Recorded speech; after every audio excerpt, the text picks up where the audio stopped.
واحدة من كل 3 صيدليات بتحقق خساير كل سنة، وواحدة من كل 10 صيدليات بتقفل سنويًا. لو بتدير صيدلية ومتخيل إن أنت بتكسب، غالبًا كشك على الناصية بيحقق أرباح أكتر منك، ولو أنا غلطان صلح لي. الصيدليات في مصر بتشتغل على هامش أرباح من 5 ل8% لأدوية التأمين، ومن 15 ل20% لأدوية الOTC، ومن 30 ل40% على المكملات ومستحضرات التجميل. بعد كل المصاريف دي وبعد كل التفاصيل دي، هامش أرباحك ما بيتخطاش ال10% من الصيدلية.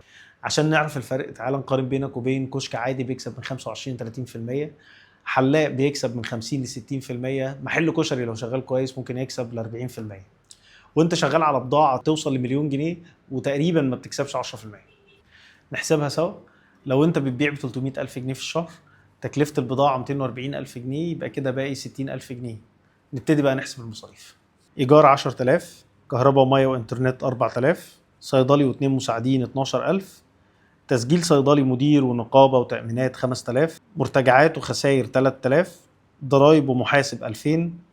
مجموع المصاريف الشهرية تقريبًا في حدود 36,000 جنيه على أقل تقدير. يعني الربح الظاهري 60,000 ناقص 36,000 يتبقى 24,000 جنيه. ده غير بقى المخزون اللي نايم بقى له شهور، والأدوية الexpired، ومشاكل مرتجعات، وفلوس في التأمين مركونة. كل دي خساير إحنا ما بنبقاش حاسبينها. الربح الصافي اللي هيدخل جيبك في الآخر هتلاقيه من 6 ل10,000 جنيه كل شهر، وأنت شغال براس مال بيوصل لمليون جنيه. ده غير نقص راس المال اللي بيحصل كل سنة، اللي في آخر 7 سنين قل 70%، منهم 50% سنة 24 بس. يعني ببساطة صيدلية شغالة 24 ساعة مليانة موظفين ومشاكل ومخزون برقم كبير، في الآخر ممكن تلاقيك بتكسب أقل من الصيدلي شغال معاك في الصيدلية. واللي أكتر من كده كمان، صيدليات كتير بقت فاتحة علشان تسد التزامات عليها ما بقتش بتكسب.